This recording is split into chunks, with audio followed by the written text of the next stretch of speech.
VOA Afrique. Bonjour à tous, merci de regarder VOA Afrique. Bienvenue, c'est votre santé, votre avenir.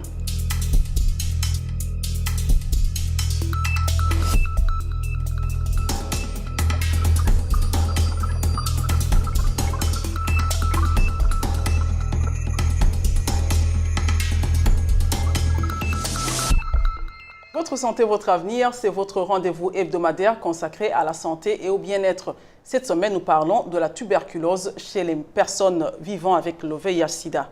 La tuberculose est une maladie qui tue encore près de 2 millions de personnes chaque année et représente le premier facteur de mortalité chez les personnes séropositives. La tuberculose est due à une bactérie touchant le plus souvent les poumons et se transmet d'une personne à l'autre par voie aérienne. Cette maladie est l'une des 10 premières causes de mortalité dans le monde. Il y a 2 ans, un jeune du nom de Moïse Kambale a découvert qu'il était malade de tuberculose alors qu'il souffrait d'une toux persistante. L'examen médical lui a effectivement révélé qu'il était malade. Malade, oui, mais Moïse est maintenant sous traitement et il a appris à vivre avec cette maladie. D'ailleurs, il donne même des conseils à ceux qui en souffrent et à ceux qui ne sont pas encore atteints de cette maladie. Moïse reste positif. Son témoignage nous le révèle. Nous ne devons pas dire que carrément nous avons perdu l'espoir. Donc un tuberculé, c'est tout simplement une personne comme une autre. Elle doit être considérée évidemment comme un être humain. C'est que je suis là en tant que tubercule, je suis en train de vivre avec les autres, mais je dois être conséquent pour ne pas accepter que je puisse partager cette maladie aux autres qui ne sont pas encore atteints. Mais ce n'est pas à dire que nous avons perdu l'espoir. L'espoir est encore là et nous pensons que dès lors que nous retournons dans les lieux de service, nous sommes en train de nous retrouver petit à petit et donc l'espoir est là, nous ne l'avons pas encore perdu. Très optimiste, Moïse, il faut dire qu'avec un esprit positif comme le sien, il est difficile d'être emporté par une maladie, n'importe laquelle. Oui, Rosine, effectivement, parce que ça fait partie du processus de guérison. Le nombre des cas de personnes infectées par la tuberculose au Nord Kivu a augmenté de 16% entre 2015 et 2016. Des chiffres qui ont été révélés en mars dernier par le coordinateur du programme provincial de lutte contre la tuberculose, le docteur Simon Makalou. Plus de la moitié des malades de la tuberculose se trouvent en Afrique selon l'OMS, un continent où beaucoup d'autres maladies tuent déjà un grand nombre de personnes. On le disait tantôt, parmi ces maladies se trouve le VIH-Sida. La tuberculose et le VIH forment en effet une association meurtrière, chacune accélérant l'évolution de l'autre. Mais alors, pourquoi cette maladie est-elle fréquente chez les séropositifs et comment l'éviter? Ces questions, nous les avons posées au docteur Moutaza Lusungu Baba. Il est médecin généraliste et praticien à la clinique Imagerie de Béni en République démocratique du Congo. Il est au micro de notre correspondant Erikas Mouizi.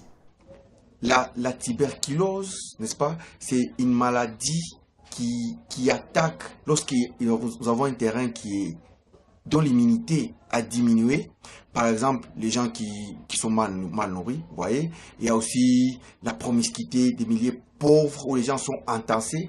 Le VIH, c'est un virus qui vient détruire l'immunité. Et en détruisant l'immunité, n'est-ce pas, il prépare un terrain pour que ces personnes-là développent beaucoup plus facilement la tuberculose par rapport à ces personnes dont l'immunité est encore bien intacte.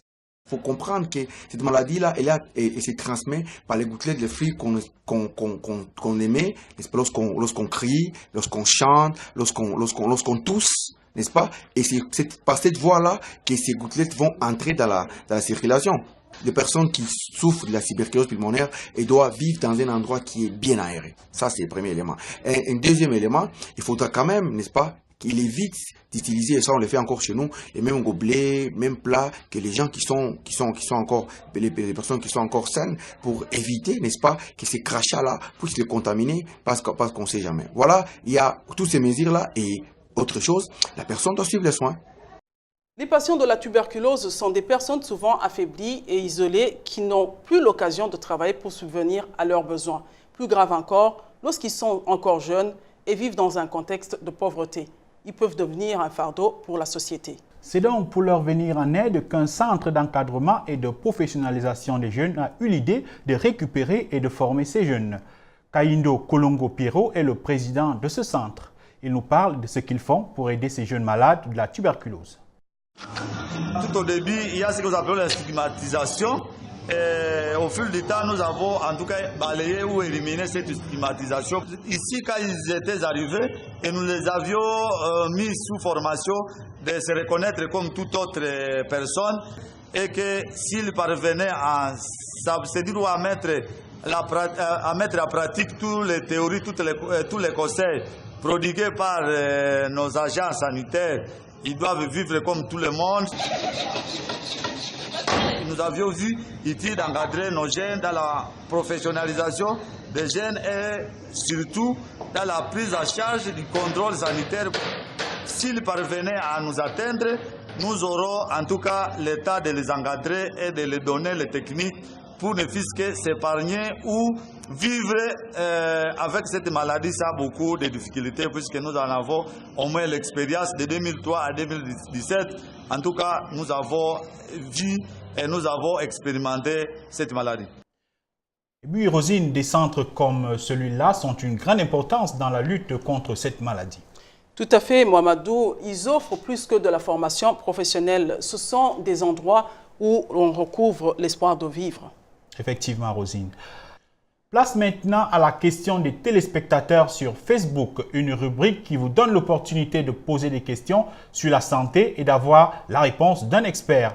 Cette semaine, nous avons sélectionné la question d'Archiduc Théodore. Théodore veut savoir comment combattre la fièvre typhoïde. Le docteur Aman Genkap va répondre à sa question. La fièvre typhoïde est une maladie bactérienne liée à une bactérie qui s'appelle Salmonella typhique, qui peut se retrouver dans les aliments souillés ainsi que dans de l'eau souillée. Pour combattre la fièvre typhoïde, il faut dans un premier temps respecter les règles d'hygiène alimentaire, à savoir se laver les mains avant de passer à table ou de toucher des aliments. Il faudrait aussi recourir à la vaccination, puisqu'il y a une vaccination qui existe, cette vaccination qui permet de se prémunir et qui permet également de protéger son prochain. Il faut se vacciner pour pouvoir éviter la fièvre typhoïde. Et puis dans un troisième temps, un dernier temps, si on présente une forte fièvre associée à des troubles digestifs ainsi qu'à des troubles neuropsychiques, il faudrait consulter assez rapidement une formation médicale afin de bénéficier d'un traitement précoce par antibiotiques, car c'est par le biais des antibiotiques qu'on arrive à traiter et à éradiquer cette bactérie de l'organisme. Voici comment combattre la fièvre typhoïde. Comme d'habitude, avant de vous dire au revoir, nous vous tendons le micro pour savoir ce que vous pensez de certains sujets, santé, beauté et autres. Notre correspondant Alex Kati s'est promené dans les rues de Kinshasa pour savoir ce que vous pensez des gros ventres chez les hommes. Voici quelques-uns de vos commentaires. Bon, moi personnellement, je ne trouve pas qu'il y a un problème de grave, mais est-il qu'en médecine, c'est interdit d'avoir un gros ventre parce que ça a un certain impact par rapport à la vie sexuelle d'une personne. Et aussi, il se pourrait que c'est aussi parmi les causes des maladies cardiovasculaires. Pourquoi ? Parce que le gros ventre cache derrière l'idée d'une personne qui a beaucoup de graisse au niveau abdominal. Alors, c'est presque ça. Oui, pour ne pas avoir un gros ventre, d'abord, premièrement, il faut éviter à manger tard et pratiquer du sport, en tout cas pour les hommes, c'est bien. Bon, pour moi, il faut diminuer la dose, ou soit de la prise de la bière et puis faire du sport pour baisser le ventre. Bon, d'abord, je trouve les hommes qui ont du gros ventre, d'abord, c'est étouffant. Ils doivent faire du sport, faire le régime alimentaire. Ce n'est pas bon, c'est étouffant, mais pour d'autres, ce n'est pas grave. Il faut dire que les avis sont partagés.